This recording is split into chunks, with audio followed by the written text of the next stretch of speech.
Hola, soy Cecilia Albamonte, fundadora de Universi, y te doy la bienvenida a un nuevo café forense.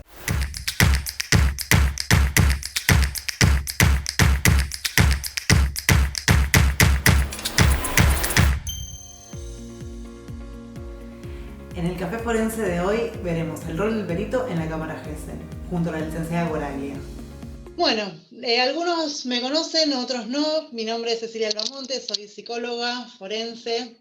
Trabajo hace 14 años en el ámbito judicial como perito de parte y perito de oficio.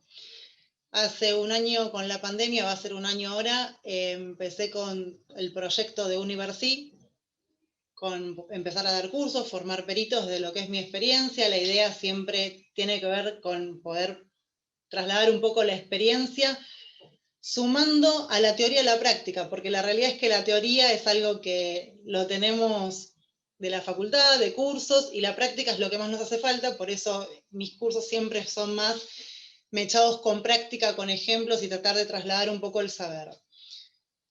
A mitad de año más o menos empezaron a surgir más dudas sobre diferentes temáticas. Esas diferentes temáticas me llevaron a hacer avanzar en otro tipo de cursos, y mismo a mí en mi rol de perito de parte se me fueron abriendo un montón de interrogantes en función a cómo proceder, ¿no? Y el cómo proceder, qué era lo esperable, qué no, qué está bien, de dónde poder encontrar resoluciones, protocolos para el ejercicio profesional. Entonces, a partir de ahí, empecé a investigar un poco más qué había, y del área que encontré que más dificultad de bibliografía, de cursos, de formación, más carencia había, era justamente en el ámbito de abuso sexual infantil, en realidad más que nada lo que es cámara Gesell. A Andre, que ahora se va a presentar, la conocí en una pericia donde ella estaba como perito de parte, pero oficial, o sea, de la defensa. Ella va a explicar bien cuál es su rol. Trabajamos juntas, y a partir de ahí la realidad es que enganchamos las dos con nuestra forma de trabajo, de ser, y seguimos en línea. Por eso el año pasado hicimos juntas un conversatorio que habla del marco legal en función a cómo se puede llevar adelante la evaluación, los psicodiagnósticos, teniendo en cuenta que obviamente la pandemia nos ha imposibilitado a muchos lo presencial, y todo se lleva a una modalidad virtual. ¿Qué se podía, qué no se podía? Bueno, frente a esas dudas, sumé a Andre y hicimos un conversatorio. Y las dos nos genera mucho deseo de saber este tema de lo que es cámara Gesell. Por eso es algo en lo cual nos formamos dentro de lo que hay, lo más que podemos, y se nos ocurrió hacer este café forense. Café forense va a ser un ciclo de charlas que la idea es que 1 o 2 veces por mes, con diferentes especialistas. A ver, si bien, por ejemplo, para cámara Gesell no hay un especialista, pero la persona que más me ha podido a mí ayudar y esclarecer y evacuar dudas en lo que es el ámbito fue Andrea, por ejemplo. Entonces, para mí es un gran referente en lo que es cámara Gesell.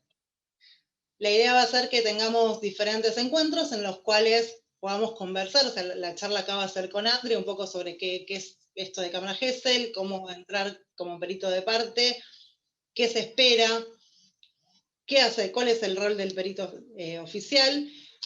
Y bueno, que ustedes también, no solamente a través de las preguntas que fueron dejando en los formularios de inscripción, sino también a través de las preguntas que quieran ir teniendo, las pueden ir poniendo en el chat, porque la realidad es que somos varios. Ay, perdón, pero yo sigo admitiendo que sigue entrando gente. Entonces, en esta oportunidad, por ahí lo que no vamos a poder es, en medio de la charla, participar entre todos, sin poder ponerlas en el chat, y al final vamos a dejar un espacio para poder dar lugar a las que cada uno pueda exponer su inquietud y nos pueda trasladar a nosotras. Bueno, aquí voy a desactivar el micrófono. A ver, Andre, ¿vos podés activarlo? Sí, Ahí. ahí está. Creo que sí. Listo, buenísimo. Sí, ahí estamos escuchando. Buenas tardes a todos. Buenas tardes a todos. Mi nombre es Andrea Guaraglia. Hace poquito, que formo parte de lo que es el cuerpo técnico de la defensa de la Defensoría General de San Martín, por lo tanto soy perito oficial, y durante algún tiempo me desempeñé como perito de parte, y eso fue lo que facilitó después que me conocieran, y psicóloga en la Defensoría General de San Martín, por escucharme y verme trabajar, me propusieron, pasé toda una selección, y bueno, hoy estoy formando parte de lo que es la Defensoría como perito oficial. La idea es compartir un poco nuestra experiencia, más que nada desde las dificultades, los escollos que nos vamos encontrando, y que por ahí pueden ayudarlos a ustedes al momento de, como perito de parte, trabajar en una cámara GESEL. Desde como por ahí lo que fue compartiendo, ¿sí? De su experiencia, desde admitir, ¿sí?, o aceptar el cargo, una vez que ha conversado con la parte. Así que bueno, la idea es esa, compartir un poco la experiencia, ¿sí?, y contarles un poco qué son las buenas prácticas en la cámara GESEL. Bueno, hay alguien que no está silenciado por las dudas. Si quiere, Ileana, si podés silenciarte, porque me parece que hace ruido de fondo tu... No sé si podés escucharme. Sí, acá estoy. No, el que yo tengo, digamos, como activo es una computadora que no pueden escuchar nada, así que eso no lo puedo silenciar porque no se escucha igual. Listo. No hay problema. No, la idea es que por ahí que si hay ruidos, viste que con el tema de la tecnología se complica a veces, pero bueno, era simplemente por eso. Gracias, Ileana. Bueno, André, por ahí me parece que está bueno esto, que la introducción que hiciste, y poder incluso compartir entre todos lo que nos ha pasado a nosotras dos desde diferentes lugares, ¿no? Un poco, por ahí yo te compartía que la inquietud más grande es que surge es cómo llego a ser perito de parte, o cómo llego a ser perito oficial. Entonces, por ahí, no sé, a mí se me ocurría pensar en esto de empezar dando una respuesta, por ahí cada una desde nuestro lugar, ¿no? Vos un poco lo explicaste, y justamente el ser perito de parte, no hay una fórmula, en realidad tiene que ver con nuestro desempeño, y vos lo habrás pasado, André, también antes de llegar a ser parte del Ministerio de Justicia, donde tenemos que hacernos de conocidos, donde tenemos que demostrar nuestra labor en el caso a caso, y que los abogados por ahí nos empiecen a recomendar, el poder realmente asesorar legalmente a un estudio o un abogado, y donde puedan ver que nosotros podemos cumplir con nuestro rol de una manera eficiente, proactiva, y que eso va a dar lugar, y ahora después todo esto tiene un porqué, estoy mencionando estas cosas, pero eso va a dar lugar a que nos puedan convocar. Nosotros como peritos de parte, claramente, según el ámbito donde estemos, o mejor dicho, según el departamento, no es lo mismo nación que ciudad o provincia, según el Código Procesal también tenemos diferentes intervenciones o diferentes posibilidades. En algunos espacios vamos a poder ser peritos de parte, en otros nos dejan en lugar de consultor técnico. André, ¿cómo empezaste vos cuando decidiste ser perito de parte? Antes de esto, ¿no? Antes de que seas nombrada. En realidad siempre me apasionó la cuestión forense, trabajé muchos años en el servicio penitenciario, ¿sí?, en el grupo ECO, los informes para las libertades asistidas, las condicionales, y un poco por el verticalismo de la institución dejé el servicio penitenciario, pero me seguía apasionando esto, y la vertiente que encontré fue formarme, ¿sí?, en lo que tiene que ver con psicología jurídica. Hice la especialización en el distrito de Quilmes, que está muy bien organizada, ¿sí? Y a partir de ahí empecé a trabajar haciendo el curso de práctica procesal que nos exigen, ¿sí?, para ser perito de oficio, ¿sí?, a partir del listado. Y eso hizo que me empezaran a conocer, y algún que otro colega me derivó algún caso. El mismo colegio de Quilmes tiene un listado y va llamando a sus alumnos o exalumnos, y eso hizo que, bueno, me empezaran a conocer en el medio forense, y algún que no iba a trabajar, que por ahí me conocía del ámbito en el cual yo estaba trabajando en ese momento, que tenía que ver con la Secretaría de Salud de San Martín, me empezaron a derivar casos, empecé a trabajar como perito de parte en algunas causas penales.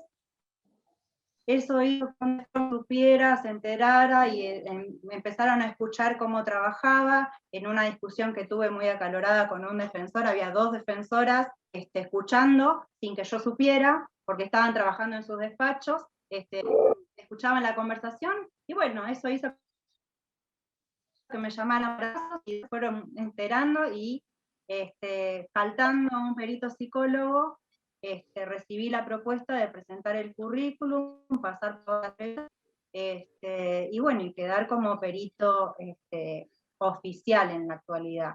Pero comencé trabajando desde la formación. Si hay algo que a mí me caracteriza es la responsabilidad frente al imputado y frente a la víctima, ¿sí? Porque nosotros, si bien nos contrata una persona que va a pagar nuestros honorarios, uno tiene una obligación, ¿sí?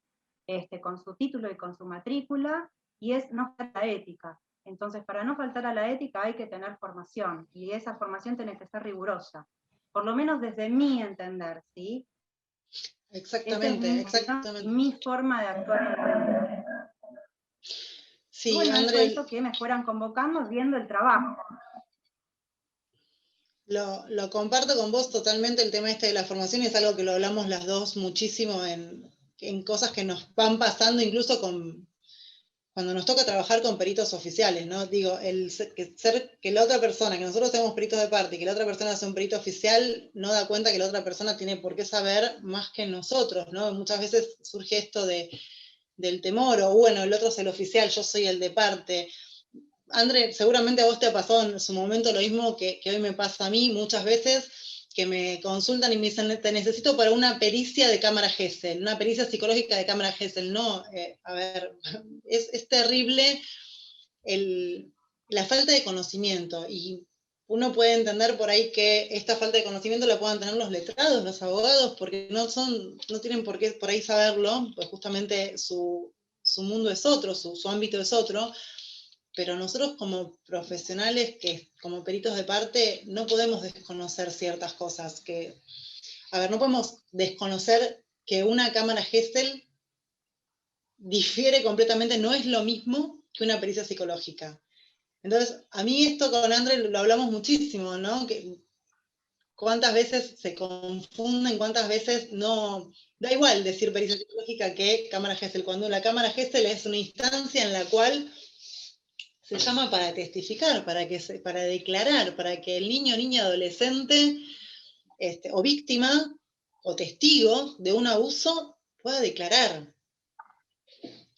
André, vos, sobre esto, ¿qué situaciones has tenido? No. Por ahí desentía, ¿sí? Con vos, porque hay una ley.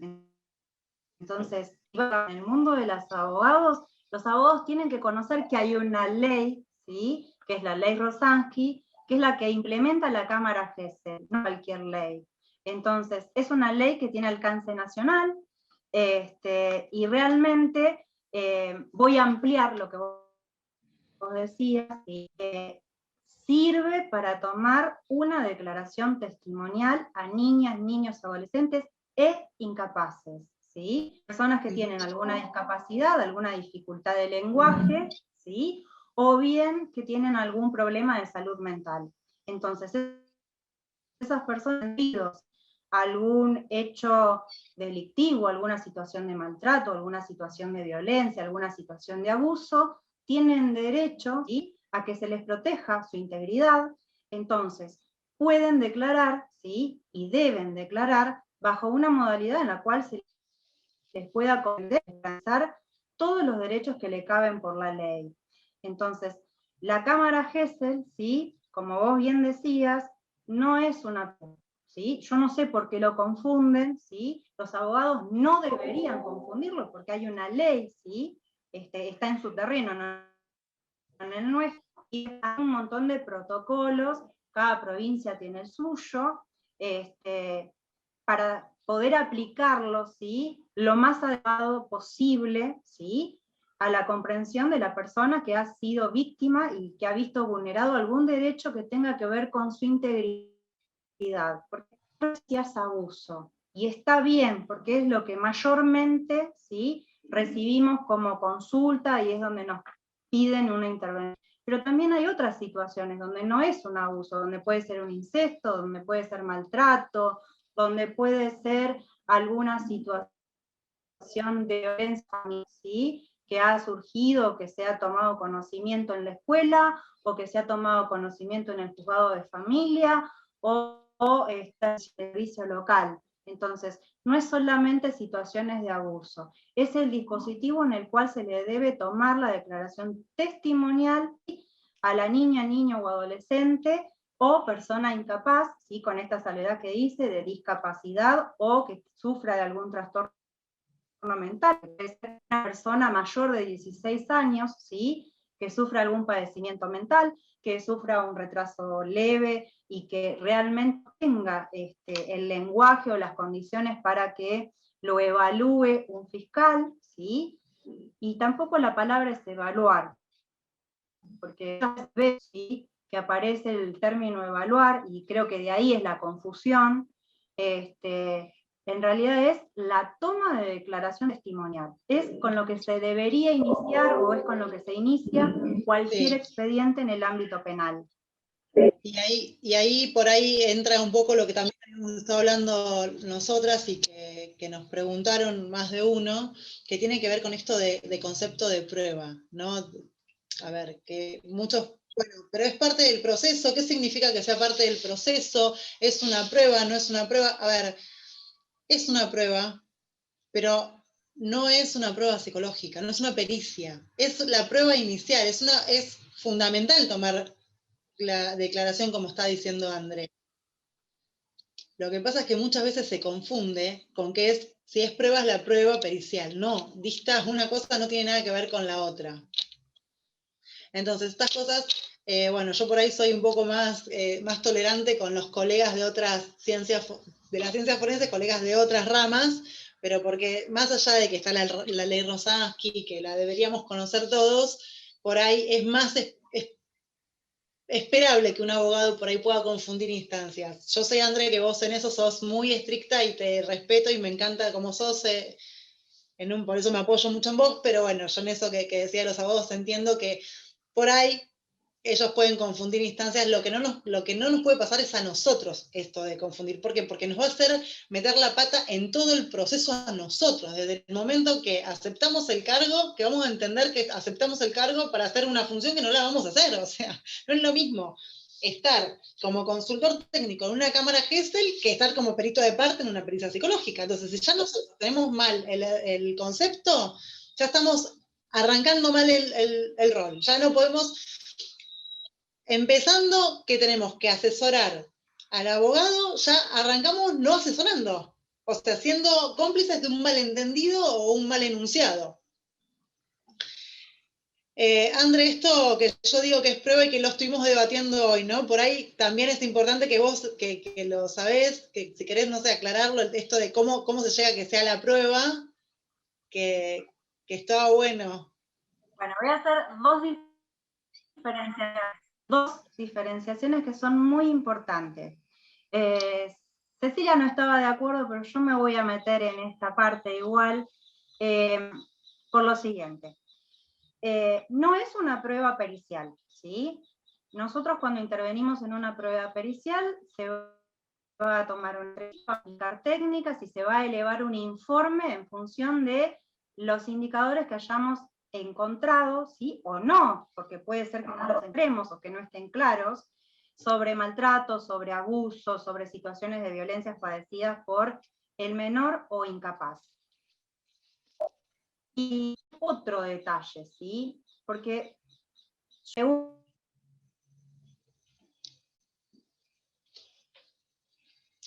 André.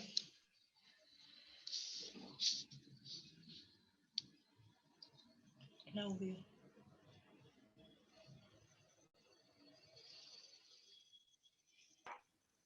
Ahí. No sé hasta dónde se escuchó. Voy a retomar. En la presentación, cuando se inscribían, ¿sí?, preguntaban si era una prueba. Sí, es una de las pruebas por excelencia en términos probatorios. Le dice, si no hay una declaración, ¿sí?, si no hay una denuncia de un familiar, de un adulto, tutor, representante legal, ¿sí?, que puede ser hasta, por ejemplo, pensando en un caso del 23 de diciembre a las 6:30 de la tarde, que duró hasta la mañana. ¿Sí? Acá el que inicia la denuncia es un docente de una escuela, ¿sí?, bíblica. Recibe la consulta, la pregunta de una menor discapacitada, ¿sí?, menor de 18 años, con un retraso leve, pero con un retraso que complicaba su declaración, y eso hizo que se generara toda una denuncia desencadenada por un mundo, ¿sí?, que fue el que tomó conocimiento, no sabía absolutamente nada de cómo desempeñarse, se comunicó a la mujer, la derivaron hasta el Centro de Asistencia a la Víctima, y el Centro de Asistencia a la Víctima le dijo que correspondía hacer la denuncia. Entonces, 23 de diciembre, casi sobre la feria por las fiestas, se inicia todo el expediente y se le da curso, ¿sí?, se le toma la declaración testimonial. Es en términos de declaración testimonial, es la prueba fundamental para poder tomar medidas necesarias, ¿sí? Y cuando digo que duró tanto tiempo es porque derivó en que esta jovencita pudo dar cuenta de lo que le había sucedido con un familiar, porque era en el entorno familiar la situación de abuso, así como al pasar, que sus hermanitos estaban al cuidado de esta persona, con lo cual salió un móvil policial al domicilio en el que estaban los niños, y se trajo a todos los niños y se evaluó, ¿sí?, si estaban en condiciones de declarar, y se le tomó de declaración testimonial a todos los niños, ¿sí? Entonces, es la prueba y es la prueba fundamental, no es la pericia, pero en función de eso se pudo tomar conocimiento de cuántos, ¿sí?, y quiénes habían sido las víctimas de esta situación de abuso y de maltrato, porque también había maltrato en este caso, ¿sí? Entonces, no es prueba en el sentido de prueba psicológica, no va a derivar en un informe, ¿sí?, pericial, porque no deriva en un informe pericial. Pero sí es la prueba fundamental, porque en función de eso se tomó conocimiento de cuántos niños habían sido, sí o no, víctimas de abuso y de maltrato. Entonces, para que se termine de constituir como una prueba, ¿sí?, y tenga valor probatorio, el protocolo de la provincia de Buenos Aires, ¿sí?, el 903/12, que es una resolución que toma Corte, que es cómo se deben construir las cámaras Gesell, que se deben grabar, y que debe ser un testimonio único. Esta es la clave, ¿sí? Para que sea un testimonio único deben cumplirse dos requisitos. Deben estar notificadas las partes, ¿sí?, involucradas, tiene que dar conocimiento el familiar que tiene que llevar al menor, o el representante legal, y tiene que tomar conocimiento, sí, la parte que está siendo denunciada. Si no, no va a tener valor probatorio porque no hubo derecho a la defensa. Entonces, al tomar conocimiento el defensor, en este caso que estoy relatando, me pregunta si yo puedo estar presente, pude estar presente, por suerte, era de manera virtual, con lo cual en 5 minutos llegué a mi domicilio y pude ir al Zoom y hacer todas las intervenciones que correspondían. Y una de las partes fundamentales para poder intervenir es justamente aceptar el cargo, ¿sí? Me notifica el defensor, ¿sí?, sea público o sea privado, sea porque hay un particular damnificado que denuncia con un abogado privado, o sea porque es un defensor público, cargo, ¿sí? En el caso de ser un perito de parte, ¿sí?, particular, ustedes se van a tener que acercar con sus credenciales, con la credencial, con la matrícula, con el título, con la matrícula al día y un certificado de ética para pagar. Y lo pueden hacer dentro de los 3 días, ¿sí?, de que la persona fue notificada. En mi caso, en este caso particular que yo estoy contando, 5 minutos antes, ¿sí? No fue ni 3 días, ni 4, ni 5. Se dio el hecho, venía la feria y había que hacer todo ya. Y en el caso particular, peritos oficiales, ¿sí?, yo no tengo que ir cada vez que voy con la credencial. Ya me conocen. Tengo que ir con la credencial que soy perito oficial, y con eso solo ya se hace un acta y queda, ¿sí?, que acepté el cargo. En el caso de ustedes, no, les tienen que tomar, ¿sí?, porque firman el acta y no les queda una constancia a ustedes, después no van a poder opinar, no van a poder decir si se puede pedir una nulidad porque hubo una cosa que estuvo mal hecha, mal realizada. Entonces es muy importante que ustedes tengan una constancia de que aceptaron el cargo y el horario en el que aceptaron el cargo. Sí, vas a preguntarme algo. A esto igualmente lo que te quiero agregar, que es lo que decía hoy, que según un poco también el Código Procesal de acuerdo a cada jurisdicción, porque no es lo mismo cómo se manejan, o por lo menos mi experiencia en provincia que en capital o en ciudad. Es completamente diferente. En ciudad, por ejemplo, la semana pasada acepté un cargo para Cámara Gesell, que fue, primero, que era algo que lo consulté, te lo comenté a vos lo que me había pasado.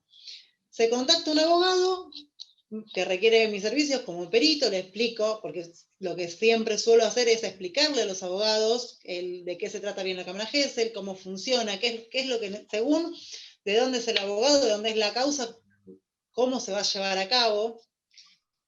¿Por qué digo esto? Porque, por ejemplo, en ciudad, una de las cosas que son necesarias es que el abogado sea quien presente el pliego de preguntas, cosa que no pasa en provincia. En provincia podemos nosotros hacer las preguntas directamente. Pero bueno, no me quiero, ahora sigo con eso. Me convoca este abogado y me dice, bueno, necesito una perito para es una causa de abuso, estaba en tiempo y forma de poder presentarme. Y la fiscalía le contesta de que no era un viernes y que el lunes era la cámara, por ende que no se llegaba con los tiempos. Cuando a mí me parecía algo sumamente extraño, porque 14, 15 años que trabajo en esto, y yo he aceptado cargos hasta 5 minutos antes. En pandemia he aceptado el cargo antes de que empiece la pericia. O sea, he mostrado mi credencial en forma remota. Entonces, ¿de qué me están hablando? Por eso le digo al abogado, no, a ver, doctor, el tema es el siguiente, esto no es que no se puede, y es más, yo no soy abogada, pero desde mi experiencia lo que entiendo que estarían haciendo es coartando el derecho de defensa, porque la defensa tiene derecho a presentar un perito de parte. Bueno, el abogado obviamente lo que hace es subir un escrito diciendo esto, y si no que se suspenda o que se pase, si es que no había tiempo, que se pase la fecha, solicitaba eso, y mientras tanto lo que le digo es, bueno, voy a mandar un mail diciendo que me ofrecieron como perito de parte y cómo podemos hacer para que sea más expeditivo, dado que el tiempo era muy corto. Entonces, si mandaba mi credencial y mi documento por mail para aceptar el cargo, o me tenía que presentar en forma presencial. Sin mencionar nada de lo que me dijo el abogado.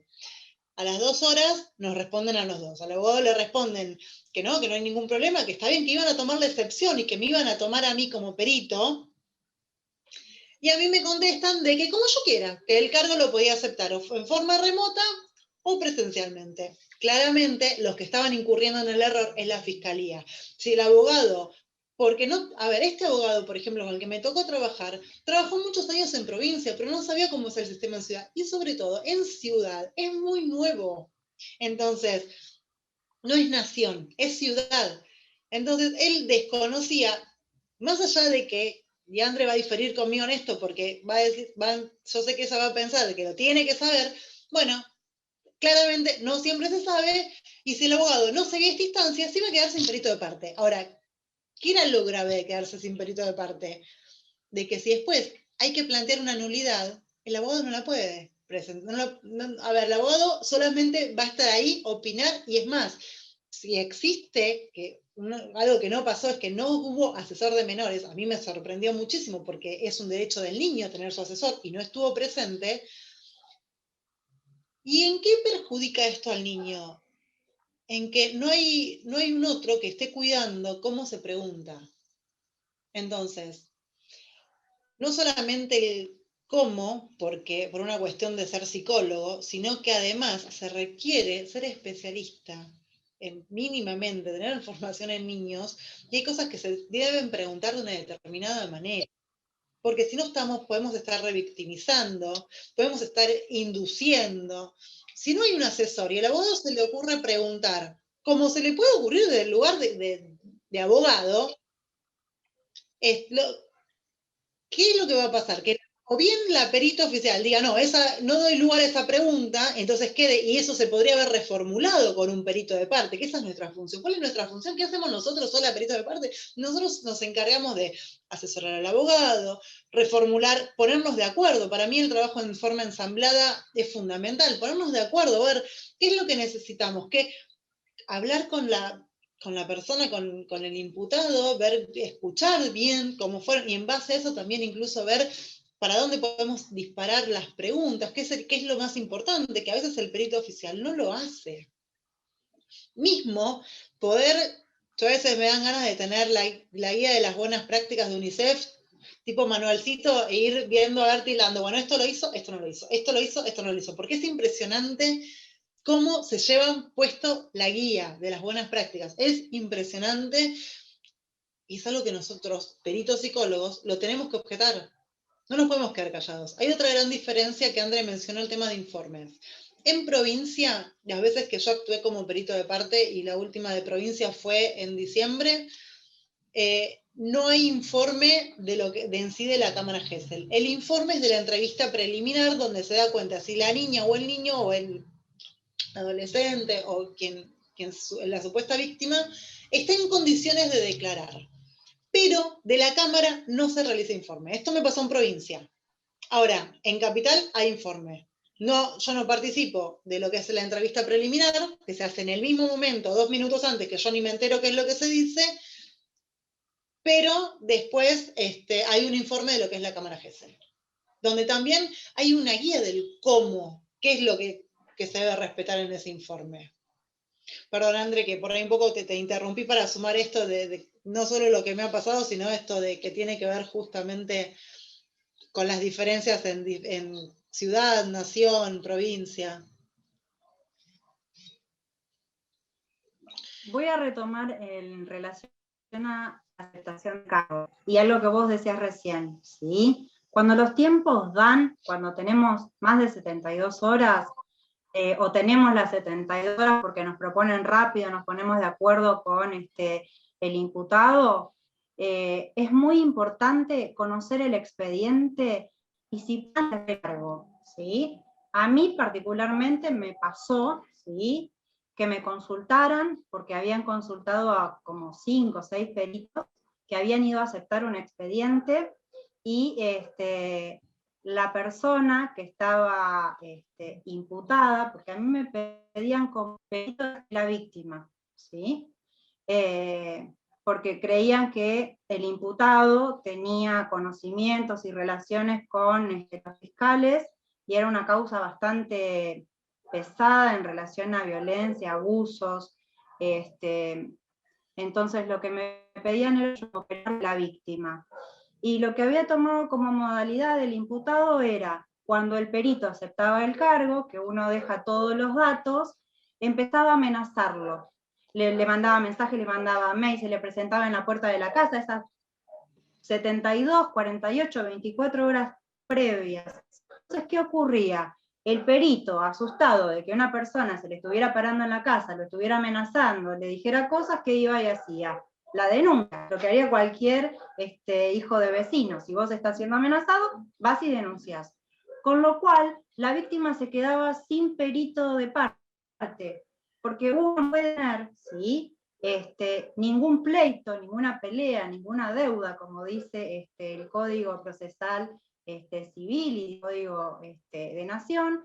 Entonces, al haber intereses, ¿sí?, entre el imputado y el perito les hacía caer el perito. Es importante que si ustedes pueden, ¿sí?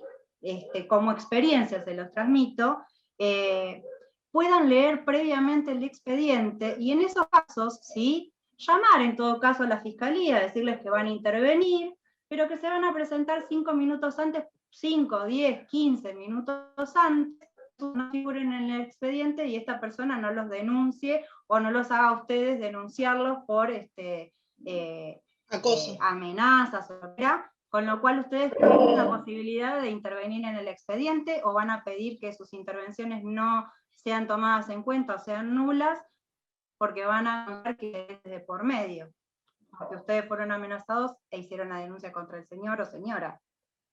Entonces me parece importante retomar este caso, que vamos a compartir la experiencia. Entonces me pareció importante, si pueden, como hay tiempo y lo pueden hacer hasta 5 minutos antes, 10 minutos antes, nadie se los puede ir, tranquilamente hacerlo sobre la marcha, el mismo día que van a intervenir a la cámara Gesell o a la pericia. André. Y el otro que quería aclarar, es lo que vos decías del informe, ¿sí? El protocolo de provincia, a partir del artículo 102 bis, que para no revictimizar a los niños, niñas, adolescentes o incapaces, hay que realizar un informe previo si está en condiciones, si conoce por qué está ahí, si está emocionalmente, ¿sí? En condiciones de prestar una declaración testimonial o si va a ser iatrogénico, va a ser perjudicial para la integridad del menor, incapaz, ¿sí? Porque si no está en condiciones, se reprogramará lo más próximo posible, se volverá a evaluar, porque en ese caso hay que volver a evaluar si se reprograma, y si no, claro, si no conoce nada acerca de las condiciones por las cuales está ahí, como fue el caso de hoy, muchas veces lo que se aconseja en ese pequeño informecito, ¿sí? Que no es más que una carilla, si está en condiciones o no de declarar, el tipo de lenguaje, el tipo de pensamiento que posee el niño en ese momento, y ahora se lo evalúa para ver si está en condiciones de declarar. Lo que se hace es, se sugiere la pericia previa. Si está muy movilizado, desconoce el motivo, bueno, en ese informe uno lo que hace, es sugiere la pericia, ¿sí? Para evaluar si está en condiciones de declarar. Y en función de eso, una vez que están los resultados de la pericia y el informe conjunto de los dos peritos, el de parte y el oficial, se da curso a la cámara Gesell. Sí, es algo que es muy importante que lo podamos tener en cuenta, porque hay veces que nosotros como peritos de parte no sabemos el alcance que tenemos, qué podemos sugerir o qué podemos hacer, y que creemos que todo recae en lo que dice el perito oficial como si fuera palabra santa. Y es un tema que por ahí me gustaría que también lo charlemos un poco, André, esto que muchas veces entre las dos debatimos sobre la cantidad de veces que hay inducción y que hay que marcarlo, o la cantidad de veces que por ahí lo que está haciendo es revictimizar. Entonces, poder prestar atención, estamos para eso, ¿no? Nuestra función justamente es la de controlar. Con Andrea, cuando yo, por ejemplo, me saco con ciertos casos, me dice, acordate que estás como técnica, estás para controlar, por favor, no te tomes el caso, porque hay momentos, o bien con el caso, o bien con los peritos, que te dan ganas de decirle, a ver, por favor, déjame que yo entrevisto. Y es muy importante que no perdamos de vista esta parte nuestra, este rol tan fundamental. Mismo tener en cuenta, vuelvo, que no en todos los tribunales, en todas las jurisdicciones es lo mismo. En Ciudad, por ejemplo, nosotros somos consultores técnicos, no nos dejan preguntar. La semana pasada, Cámara Gesell, estábamos con el abogado se queda sin audio, alguien tenía que hacer las preguntas, o sea, yo tenía preguntas para hacer, más allá de las que había ya subido el abogado, porque en Ciudad se tiene que subir un pliego de preguntas, que se las pasan al fiscal, al asesor de menores, y en caso que no estén de acuerdo, que les parezca que alguna no corresponde, se dice en el momento, lo mismo al revés, ¿no? Si hay preguntas, se pasan, se comparten y se objetan si hay que objetar en el momento. El abogado se quedó sin audio, estamos en tecnología, a ver, estamos en un momento en el cual todo el tiempo nos pueden pasar cosas, sin ir más lejos, a mí me ha pasado un error de tipeo donde no podés volver atrás porque estamos medio de esta realidad actual. Y digo, bueno, ¿qué hago frente a esto? ¿Qué hago? Bueno, le pido permiso a la juez. O sea, le pregunto si puedo yo hacer las preguntas, porque si no las hacía en ese momento, quedaban sin hacerse, porque no había otra persona. Es más, ni siquiera estaba el asesor de menores. La realidad es que con mucha timidez le pregunté si podía ser quien realice las preguntas, ya que había un problema técnico con el audio del abogado. Le dio lugar a la fiscal no tuvo inconvenientes y las pude realizar. Pero son cosas que por ahí nosotros no las tenemos en cuenta, porque ¿qué nos dijeron? Listo, nosotros no podemos participar. Entonces nos quedamos con eso. De hecho, yo lo tenía por escrito. Cuando yo pido participar, lo primero que manifiesto es, perdón, disculpen, yo ya sé que no puedo porque está escrito, pero pasa esto. Frente a esto, ¿existe la excepción? A mí eso después me sirve, sobre todo en ciudad donde existe la posibilidad de que, donde ellos van a hacer un informe y yo lo voy a tener que leer y voy a tener que escribir, si me pliego a ese informe, si hago mi informe, pero si no pude preguntar y llegar a donde yo quería llegar, también va a ser muy difícil. Por eso nosotros tenemos que conocer nuestro alcance. Es muy importante que conozcamos, es muy importante que si nos estamos dando cuenta que hay inducción, lo digamos. Si se está revictimizando, lo tenemos que decir. Si tenemos que plantear una nulidad porque no se llevó adelante como corresponde, lo tenemos que mencionar. Y somos quienes vamos a asesorar y estamos para darle la letra al letrado. Perdón, André, te corté en algo que me parece que ibas a decir. No, me quedé pensando que hasta acá nunca dijimos quiénes se intervienen en una cámara Gesell. Por ahí estará bueno mencionarlo, ¿no? En la cámara Gesell van a intervenir, ¿sí? Fundamentalmente el juez. ¿Sí? El juez conduce al pliego de preguntas tanto de la Fiscalía como del defensor, ya sea particular o oficial, como en mi caso. En mi caso yo intervengo como un perito de parte. Si bien soy un perito oficial, ¿sí? El tratamiento que se le da por no ser de la Fiscalía o no ser oficial, es como si yo fuera un perito de parte. Entonces, nosotros tenemos que conocer el pliego de preguntas, tenemos que conocer acerca del hecho que va a imputar a la persona que vamos a ir a defender como peritos de la defensa, y fundamentalmente poder conocer del hecho para poder formular las preguntas, ¿sí? Si tenemos conocimiento de alguna cosa, poder preguntarla, ¿sí? Sin miedo y sin pero saber que podemos y tenemos el derecho de preguntar. En mi caso, yo puedo opinar todo lo que se me ocurre y después puedo darle letra al defensor para pedir hasta una nulidad, siempre y cuando yo haya intervenido.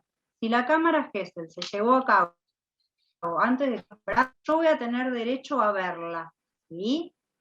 Le voy a poder comentar algunas cosas al defensor, pero no voy a poder hacerle ningún informe, ni voy a poder darle la letra para que pida una nulidad. En cambio, interviniendo como perito de parte, ¿sí? Estando presente, ya en la modalidad que es la virtual o la presencial, cuando digo presencial quiero aclarar que uno no está en la cámara, ¿sí?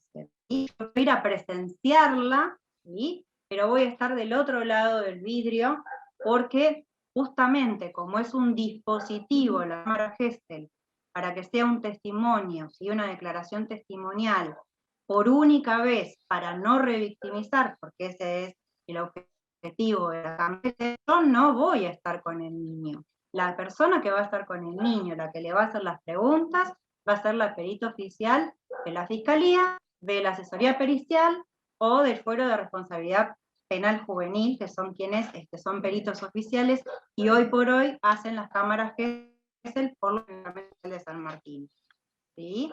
Entonces, presenciar o estar presente implica estar del otro lado del vidrio y estar con el imputado, con el fiscal, con el ayudante del fiscal, con el defensor, con el juez, ¿sí? Y en ese marco poder generar las preguntas. Hoy desde la virtualidad, muchas veces, ¿sí? Yo directamente pido, ¿sí? Que se haga una pregunta o que se reformule una pregunta al fiscal, ¿sí? y es él quien se la va a transmitir a la psicóloga, porque hoy por hoy la mayoría de estas intervenciones en cámara GESEL se están haciendo de manera remota.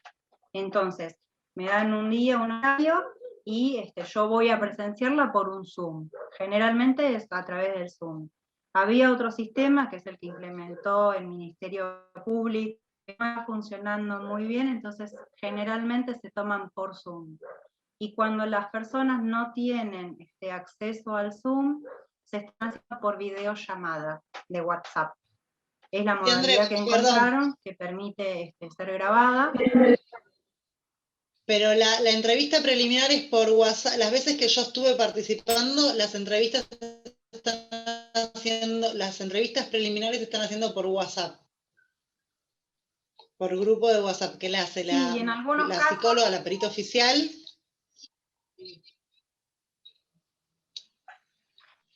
Sí, la familia no tiene un buen celular y no pueden descargarse el Zoom o no lo entienden, se están haciendo también por grupo de WhatsApp. Vos apagás la cámara y apagás el micrófono y podés presenciar y formular las preguntas a través de otro WhatsApp directamente al fiscal o al fiscal que esté en ese momento, o al perito. De acuerdo al fiscal es si te deja que se le haga directamente al perito o tiene que pasar por él. Sí. Básicamente las preguntas que uno hace tienen que ver con delimitar, ¿sí?, el contexto del hecho, poder arribar a si se ha sucedido o no el hecho que se investiga, poder delimitar el lugar, poder delimitar el tiempo, la duración, más que nada todos aquellos elementos que permitan arribar al tipo, ¿sí?, penal que está investigando, si es un abuso simple, si es un abuso grave, si es un abuso gravemente ultrajante, si ha sido una situación de violencia, todas las cosas que se pregunten o que deben aparecer en ese pliego sin revictimizar, pero que tenemos todo el lugar a preguntar es el lugar, si era de día, si era de noche, si el niño por ahí no conoce la línea de tiempo. Como pasaba hoy, la nena hablaba de, no sabía decir al día siguiente, entonces decía que había sucedido al día de mañana.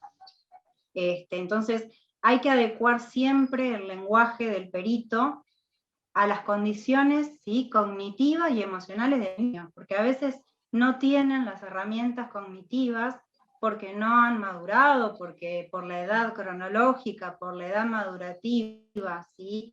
En el lenguaje, bueno, habrá que adecuarlo y hacer sí, André, para que la comprenda. Perdón, te agrego algo. Te agrego algo que también me parece que está bueno, que lo hemos charlado. También adecuarlo al contexto sociocultural y al contexto cultural más que sociocultural, como el caso que te comenté de la nena, que hablaba de una forma particular, pero que era algo muy cultural, que era una nena que no era de Argentina, entonces tenía su forma de hablar. Bueno, esos detalles, que no son detalles, que son sumamente importantes a tener en cuenta. Hay algo que escribieron que no lo quiero dejar pasar, que es una pregunta, André, porque viene con esto. ¿Las preguntas que formulamos las hacemos en el momento o es necesario sugerir preguntas previo a la cámara GESEL para que figuren en el expediente?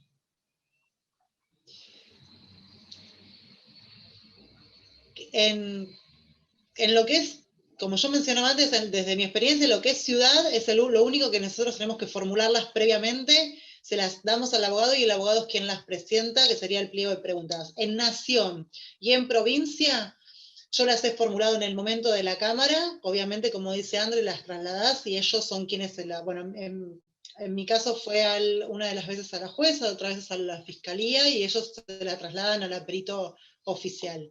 A veces que es trasladada a la juez o al juez, lo que me pasa es que le da lugar a la fiscalía para después recién trasladarle, cuando ya queda realmente armada la pregunta, ahí en esa instancia se la comparten recién a la perito oficial, que es quien la va a realizar.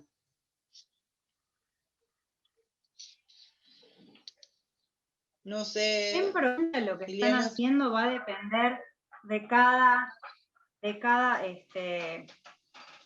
fuero. Si es el fuero de responsabilidad juvenil, son bien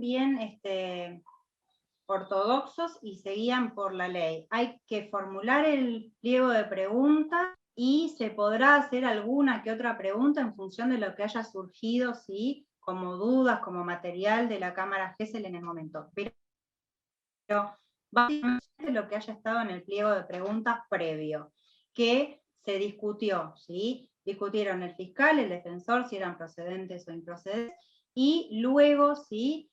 Se pusieron de acuerdo los peritos de cómo bajarlo, ¿sí? A un lenguaje de acuerdo a la criatura a la que se va a evaluar, o a la capacidad, y tiene que estar convalidado por el juez, ¿sí? En adultos no sucede esto. En adultos a veces se forma, a veces no, el pliego de preguntas. Sí podés intervenir, podés hacer todas las preguntas que vos quieras con adultos. Y otra de las diferencias fundamental, y que para mí era importante, por esto el concepto de prueba y si tenía valor probatorio o no, muchas veces en adultos no se hace el procedimiento como corresponde, yo lo veo mal, a mi entender, con lo cual se pueden pedir nulidades, ¿sí? ¿Por qué? Porque no se ha notificado debidamente a la parte, no se ha podido intervenir, y la mayoría de las veces está el juez de garantías. Si no está el juez de garantías, no tiene valor probatorio. Para que eso tuviese valor probatorio, debería ser como ocurre, ¿sí? En responsabilidad penal juvenil, que está la asesora de menores, está el defensor, ya sea público o privado, está el juez de garantías, ¿sí? Es el acto procesal. En adultos muchas veces, por la cantidad, por el caudal, ¿sí? Lo que se hace, ¿sí? Y después se verá si se pide la nulidad o no, si el defensor se arriesga o no a pedir la nulidad por todas estas cuestiones, ¿sí?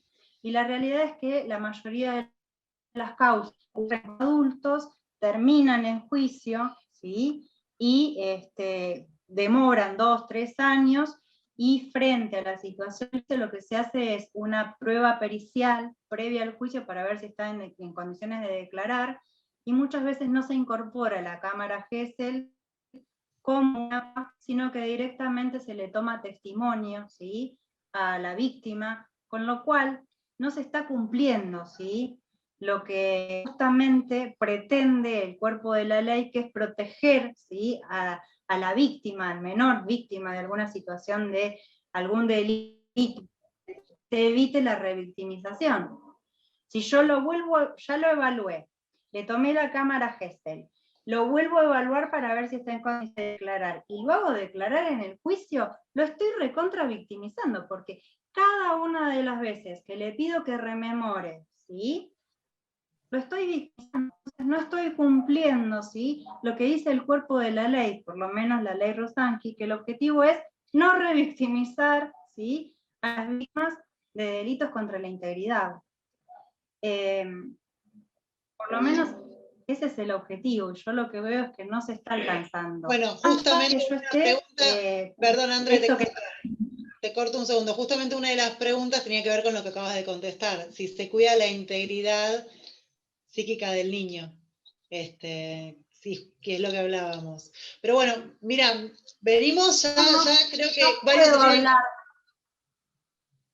ya varios se están retirando también no puedo por hablar en contra de horario. André, sí, lo que diría es que por ahí demos lugar a unos minutitos, 5 o 10 minutitos, a un par de preguntas, si alguien quiere levantar el micrófono, y bueno, y que también antes que levanten y que empiecen nuestra idea con André, por ahí es seguir con, esto fue obviamente una charla más entre nosotras para poder transmitir un poco. El tema es amplísimo, así que bueno, por ahí lo que tenemos pensados a futuro poder formar o armar algún curso como para poder compartirlo, no es ya, pero bueno, por ahí está siendo pensado, ¿no? En función a esta gran necesidad que hay de formación y que la estamos observando cada uno desde su lugar. Así que bueno, damos lugar a las preguntitas que quieran ir haciendo, si quieren desactivar los micrófonos. Yo tengo una pregunta, ¿qué tal? ¿Qué tal, Liliana? La cámara Gesell, digo, casi siempre es previa a lo que es la evaluación pericial psicológica. Digo, ¿puede existir una y no la otra?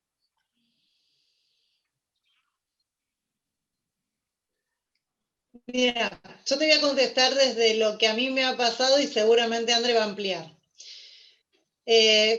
La testimonial justamente es la prueba que tiene que existir para darle lugar al comienzo del proceso y que todas las demás instancias. Pero si en la entrevista preliminar, como mencionaba André, se observa que no está en condiciones de declarar el niño, niña, adolescente o incapaz, claramente se puede sugerir la pericia psicológica y quizás la cámara venga en otra instancia.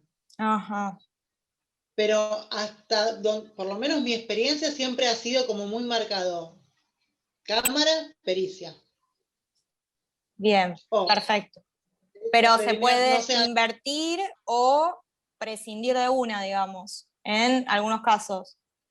Te doy un ejemplo. Hay una causa en la cual era una nena, cuando la llevan a la instancia de la evaluación preliminar, la entrevista preliminar, la nena no estaba en condiciones.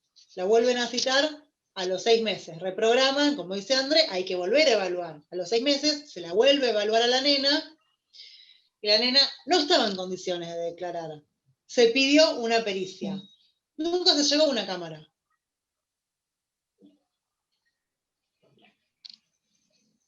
André. Okay. En un caso que me llegó a mí al consultorio, ¿sí? Nada que ver con la cuestión forense en ese momento, realmente fue como está con Cecilia. Yo evalué a esta niña, hice un informe, me citaron a declarar, ¿sí? Como psicóloga tratante, y realmente se hicieron las pruebas médicas, con las pruebas médicas saltaba la situación de abuso, y con la prueba médica y lo que sucedió, ¿sí? En el tratamiento, alcanzó para juzgar a la persona. No fue necesario la declaración en cámara. La niña, de hecho, no recordaba absolutamente nada, ¿sí? Sí aparecían todos los síntomas cuando uno hacía hora de juego, cuando pedía los gráficos, cuando pedía historias en el CAT, cuando le sugería, ¿sí? Armar las historias, ¿sí? En todas las técnicas, en todas saltaban todos los indicadores de abuso. En la pericia que se le toma en el Centro de Asistencia de la Víctima, también era de este departamento judicial, que por suerte hay un Centro de Asistencia de la Víctima, también saltaban todos los indicadores. Entonces, con la pericia, el informe de la perito en este caso no, de la psicóloga tratante, pero que respondía así por mi formación, cumplía con todos los requisitos de un informe pericial, alcanzaba y sobraba, más el informe médico. La niña nunca declaró porque la situación de abuso había sido mientras dormía. ¿Sí? Claro. El abusador tocándola y aparece una situación muy particular, pero la niña en sí no recordaba absolutamente nada. Sí, la madre pudo acercar la ropa, pudo acercar todas las cuestiones que sirvieron y tuvieron valor probatorio, pero la nena estaba durmiendo cuando esta persona se mascaba, entonces la nena no recordaba nada. Uno le preguntaba y no recordaba nada, ¿sí? Con los años, ¿sí? Surge una nueva denuncia, ¿sí? Porque cuando pasa el periodo adolescente, con toda la cuestión de la pubertad, ella comienza a ver todas escenas donde este personaje de la familia, ¿sí? esta persona, le hacía insinuaciones, y ahí hay una nueva denuncia donde ella puede declarar en otro momento y otras cosas. No es la denuncia y no tiene nada que ver con la primera denuncia que tuvo curso y la persona, ¿sí? Ahora abre, ¿sí? El juego, le cuenta al padre, no es la madre la que observa, no es la madre la que lo encuentra a guiar, y se abre otro expediente y ahí la nena cuenta lo que le pasaba, que la tocaba, que le insinuaba, que le decía cosas, pero esto aparece una vez atraviesa la pubertad y comienza su adolescencia. Pero en la primera causa no hubo cámara Gesell. Y por cómo se desenvolvía, en la segunda oportunidad, ¿sí?, no se le tomó la declaración en cámara Gesell porque podía tratar todo, ¿sí?, de manera natural. Ya con 14 años no era necesario. Justamente el 102 bis, que permite la evaluación y para determinar si está en condiciones o no de declarar, permite esto: si el niño tiene la riqueza, el vocabulario, recuerda, tiene todo esto, muchas veces directamente toma la testimonial o el ayudante o el fiscal mismo, ¿sí? La cámara es para protegerlo y tratar de evitar las revictimizaciones.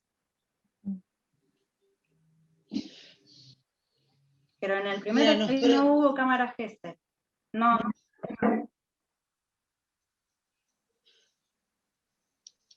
Gracias. ¿Hay alguna otra pregunta? Mira, nos pregunta Pamela, que dice que no tiene micrófono. Si las pruebas le dan que no ha sido abusada, pero la nena sigue diciendo que fue abusada. O sea, entiendo que estás hablando, Pamela, de una pericia psicológica, porque si las pruebas le dan que no ha sido abusada, pero la nena sigue diciendo que fue abusada, llega a cámara Gesell, y a mí como perito de parte me quedaron más dudas de fabulación. Es difícil diferenciar un trastorno de desarrollo límite y un abuso sexual. Las pruebas médicas.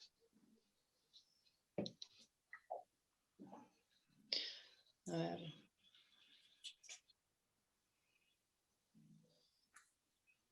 Para mí es fundamental, ¿sí? Yo esto lo sostengo a muerte. Para mí tiene que ser, si no queda claro, la pericia tiene que ser una pericia con todo el rigor científico, tiene que ser fundada en técnicas, ¿sí?, que y esto implica que no se tomen solamente 3 gráficos, porque yo a veces veo eso, ¿sí? Se toman 3 gráficos en función de si tiene o no las defensas, en función de eso se determina si hay abuso o no. No, una pericia fundada significa que tiene que ser heterométrica, que incluya técnicas gráficas, que incluya técnicas verbales, que se tome la entrevista, ¿sí?, que se analice todo en conjunto y se pueda ver todo lo que tiene que ver con recurrencias y convergencias entre todas las técnicas. Y poder determinar también y delimitar los indicadores específicos, porque hay indicadores específicos. Si hay indicadores inespecíficos, ¿sí?, podemos estar hablando de otra cosa. Puede ser maltrato, puede haber alguna otra situación, si amerite, como situaciones de estrés postraumático por haber padecido o sufrido violencia familiar. Entonces, tenemos que ser bien contundentes. Los indicadores tienen que ser los específicos, los tengo que encontrar en el lenguaje, los tengo que encontrar en el juego, los tengo que encontrar en las conductas, si hay conductas realizadas, lo tengo que encontrar en las defensas en los gráficos, lo tengo que encontrar en las técnicas verbales. No puedo decir porque encontré un indicador, ¿sí?, que hay abuso. Tiene que haber una convergencia y una recurrencia, se tiene que repetir en todas las técnicas que yo aplique. Bueno, André, y eso que igualmente... por ahí leí... André, igualmente, ahí que te estás... Igual es un tema...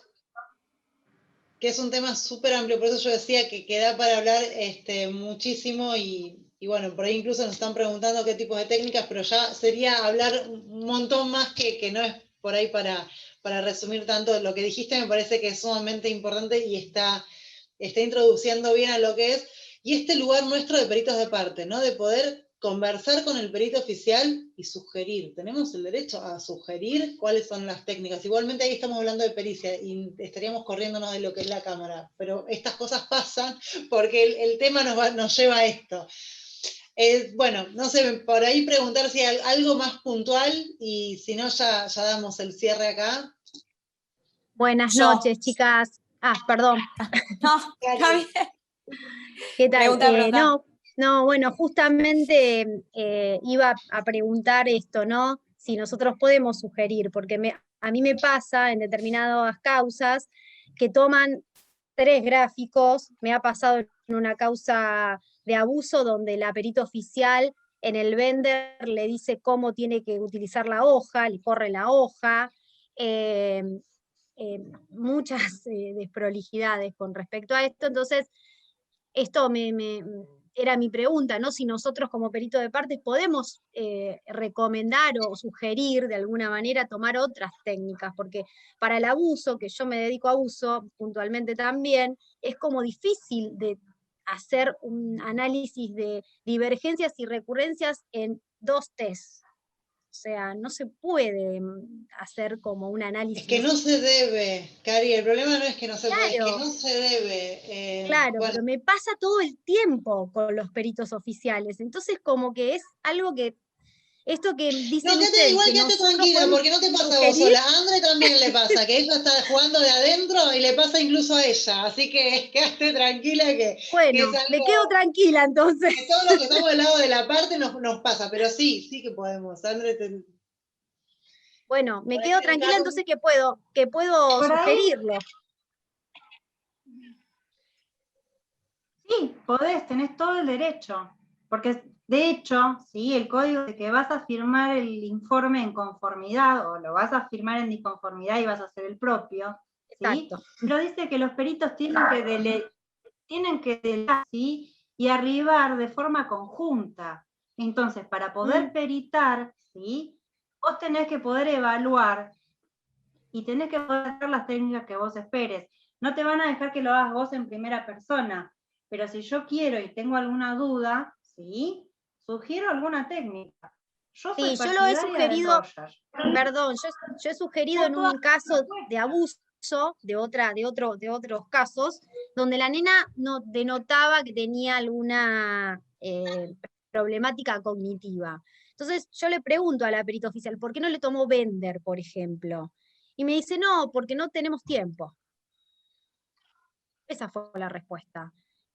Bueno, le digo, pero estamos hablando de un caso de abuso sexual, donde hay una persona imputada, donde está en juego la libertad de una persona. O sea, hay un montón de situaciones de las cuales, bueno, pero estoy yo sola y yo no puedo tomar más de esto. Eso me respondió, por ejemplo.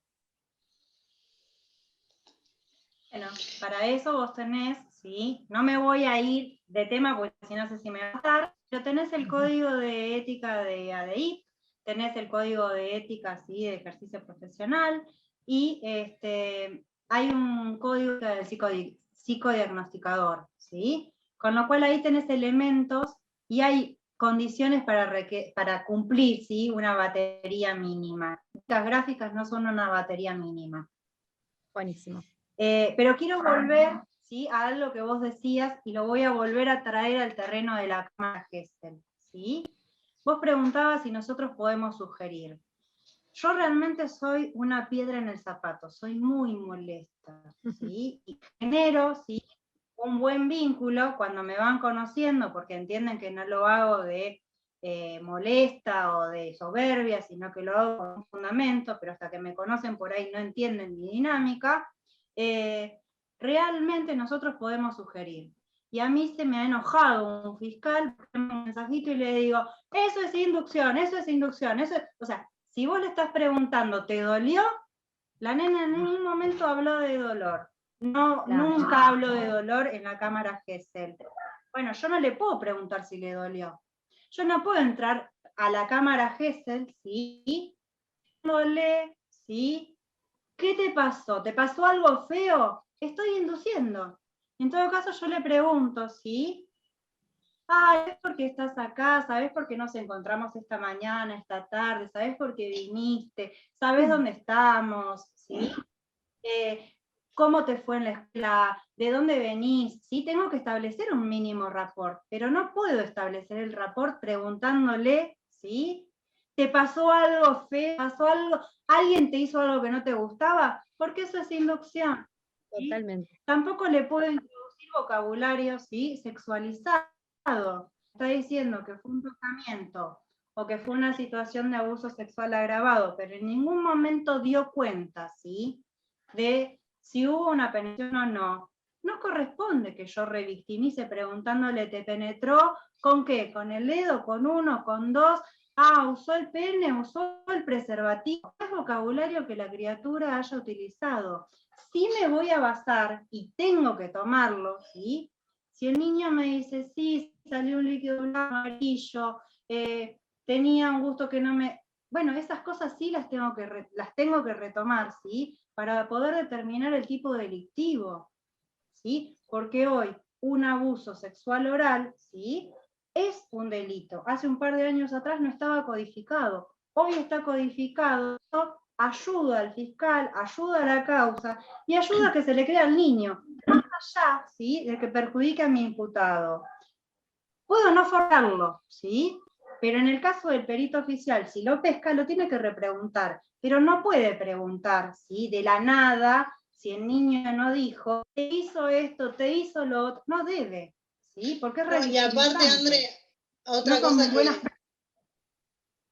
otra cosa que también hablamos justamente tiene que ver con la ansiedad a veces del perito oficial, que no respeta los tiempos del niño. O sea, cada niño tiene sus tiempos y hay que adecuarse a los tiempos del niño, no preguntar sin bancarse, sin poder bancarse la propia ansiedad, ya dándole incluso la pregunta y la respuesta al chico. O vos, me ha pasado en una cámara, vos ya me habías contado esto en la entrevista preliminar y ahora es lo mismo, ¿no? Entonces, o sea, ahora es lo mismo ¿de qué estás hablando? Entrevista preliminar, yo no estuve, o sea,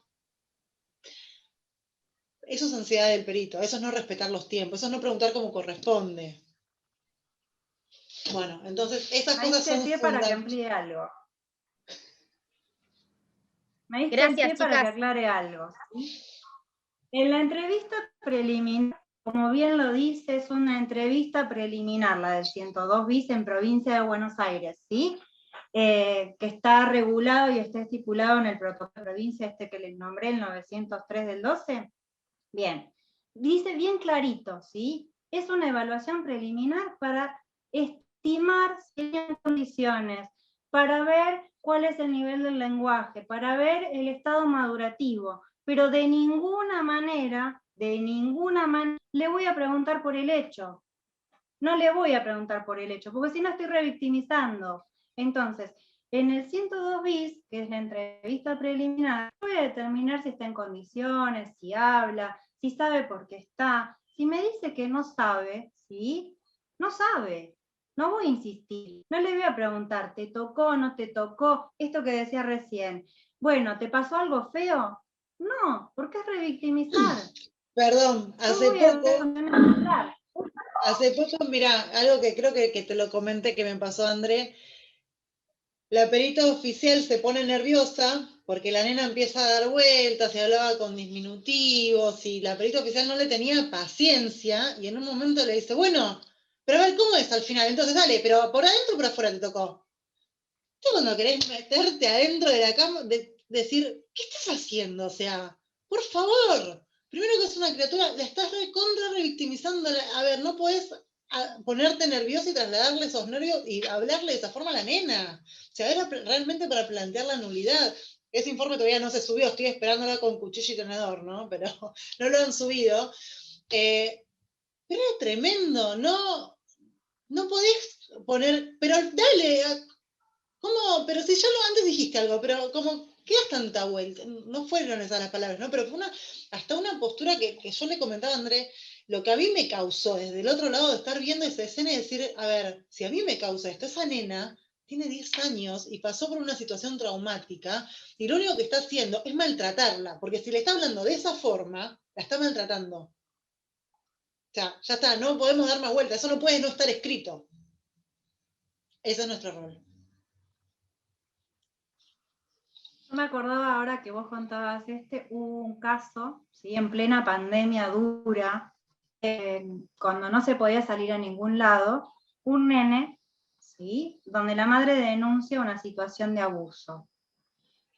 Hacemos la lista preliminar, el nene se queda solo, y nos dice que él no quiere hablar, que él realmente no tiene ganas, que él quiere comer, que él quiere jugar, que prueba sus dibujitos, y el pibe la tenía re clara. Esto es cosa de mi mamá, porque mi papá tiene la pileta, porque mi papá me lleva de vacaciones, y la verdad no me da ganas de hablar. Yo no sé qué es lo que mi mamá quiere que diga, pero yo no quiero decir nada. Entonces, El pibe con un lenguaje re claro, bien consistente, no absolutamente nada, él se quiso quedar solo porque justamente quería denunciar a la madre, ¿sí? Porque no quería él estar en esta situación, y entonces en el preliminar se pone esto, ¿sí? No se encuentran indicadores, el niño dice que no ha vivenciado nada, y que en este momento, ¿sí? No se puede declarar, porque el tipo la tenía re clara, 7 años, ¿sí? La verdad yo no sé por qué mi mamá hace esto. Yo creo que es porque mi papá tiene una novia nueva. Entonces, con todos esos indicadores, ¿sí?